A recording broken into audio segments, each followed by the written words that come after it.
emergency has been issued. This is an Amber Alert. Iowa law enforcement has determined that a child has been abducted, and the life of children are in danger. Repeating, this is an Amber Alert. Iowa law enforcement has determined that children have been abducted, and the life of the children are in danger. An Amber Alert is in effect for Iowa. Here is specific information regarding the Amber Alert.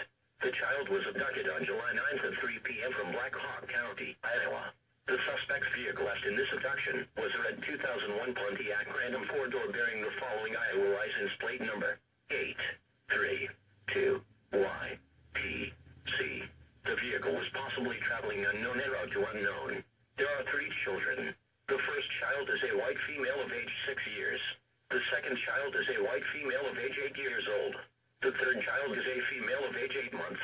Repeating, the suspect's vehicle left in this abduction was a red 2001 Pontiac Random 4-door bearing the following Iowa license plate number: 832YPC.